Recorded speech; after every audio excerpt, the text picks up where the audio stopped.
American president Donald ട്രംപിന്റെ പുതിയ താരിഫിൽ റഷ്യയും ഉത്തര കൊറിയയും ഉൾപ്പെട്ടിട്ടില്ല എന്നതാണ് എല്ലാ ലോകരാജ്യങ്ങളും ഇപ്പോൾ ഉറ്റുനോക്കുന്നത്. ട്രംപ് പ്രധാന പുതിയ താരിഫുകൾ പ്രഖ്യാപിച്ചപ്പോൾ അദ്ദേഹം പൂർണ്ണമായും ഒഴിവാക്കിയ ഒരു വലിയ സമ്പദ് വ്യവസ്ഥ റഷ്യയുടേതായിരുന്നു. 2022 ആരംഭിച്ച ഉക്രൈനിലെ പൂർണ്ണമായ അധിനിവേശത്തിന് ശേഷം രാജ്യത്തിനുമേൽ ഏർപ്പെടുത്തിയ ഉപരോധങ്ങളെ തുടർന്ന് അമേരിക്ക റഷ്യൻ വ്യാപാരം ഇല്ലാതായിരുന്നു. അതുകൊണ്ടാണ് റഷ്യയെ ഒഴിവാക്കിയതെന്നാണ് ട്രഷറി സെക്രട്ടറിയായ സ്കോട്ട് ബെസൻ മാധ്യമങ്ങളോട് നൽകിയ വിശദീകരണം. കടുത്ത ഉപരോധങ്ങൾക്ക് വിധേയമായ ഉത്തര കൊറിയ, ക്യൂബ, ബെലാറസ് എന്നിവയും പുതിയ ലെവികളിൽ നിന്ന് ഒഴിവാക്കപ്പെട്ട രാജ്യങ്ങളാണ്. എന്നാൽ ഈ ഉപരോധങ്ങൾ ഉണ്ടായിട്ടും കഴിഞ്ഞ വർഷം റഷ്യ ഏകദേശം $3 ബില്യൺ സാധനങ്ങൾ അമേരിക്കയിലേക്ക് കയറ്റുമതി ചെയ്തതായി അമേരിക്കൻ വ്യാപാര കണക്കുകൾ പറയുന്നു. റഷ്യയിൽ നിന്ന് അമേരിക്കയിലേക്ക് കൂടുതലും കയറ്റുമതി ചെയ്ത് വളവും പ്ലാറ്റിനവുമാണ്. ട്രംപ് ലക്ഷ്യമിട്ട ലാവോസ്, ഫിജി തുടങ്ങിയ ചില ചെറിയ രാജ്യങ്ങളിൽ നിന്നുള്ള അമേരിക്കൻ ഇറക്കുമതിയുടെ മൂല്യത്തെക്കാൾ ആ കണക്ക് വളരെ കൂടുതലാണ്. ഇത് റഷ്യയെ ഒഴിവാക്കാനുള്ള ട്രംപിന്റെ തന്ത്രപരമായ തീരുമാനം ആണോ എന്നും സംശയമുണ്ട്. ഉക്രൈനിൽ വെടിനിർത്തൽ കരാർ ഒപ്പുവയ്ക്കാനുള്ള ശ്രമങ്ങളുമായി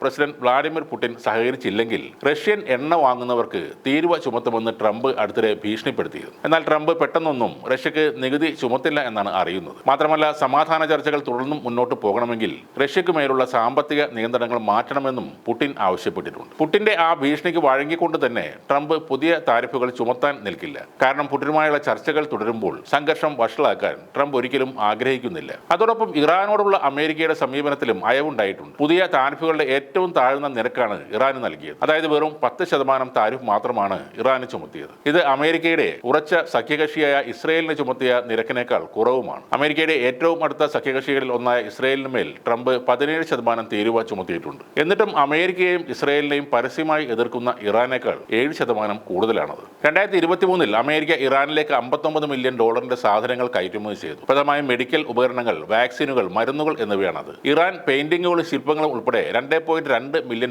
ഉൽപ്പന്നങ്ങൾ അമേരിക്കയിലേക്കും അയച്ചിട്ടുണ്ട്. ഏറ്റവും വലിയ ഉപരോധങ്ങൾ നേരിട്ടിട്ടും ഉത്തര കൊറിയക്ക് പോലും 2024 രാസവസ്തുക്കൾ, മരുന്നുകൾ, ഭക്ഷ്യയോഗ്യമായ ഉൽപ്പന്നങ്ങൾ എന്നിവ ഉൾപ്പെടെ $1.5 മില്യൺ സാധനങ്ങൾ അമേരിക്ക കയറ്റുമതി ചെയ്തു. ട്രംപിന്റെ ഏറ്റവും അടുത്ത സൗഹൃദ രാഷ്ട്രങ്ങൾക്ക് പോലും താരിഫുകൾ ഏർപ്പെടുത്തിയപ്പോൾ റഷ്യ, ഉത്തര കൊറിയ, ഇറാൻ തുടങ്ങിയ തങ്ങളുടെ ശക്തരായ എതിരാളികളെ ചൊടിപ്പിക്കാനോ എതിരിടാനോ അമേരിക്ക തയ്യാറല്ല എന്നാണ് ഇതിൽ നിന്നും വ്യക്തമാകുന്നത്. ഒരു വ്യാപാര യുദ്ധത്തിൽ തുടങ്ങി പിന്നീട് ഒരു വലിയ യുദ്ധത്തിലേക്ക് നീങ്ങാൻ അമേരിക്ക ഇപ്പോൾ ആഗ്രഹിക്കുന്നില്ല. അതിന്റെ ഒരു വലിയ തെളിവ് കൂടിയാണ് ഈ താരിഫ് നയങ്ങൾ.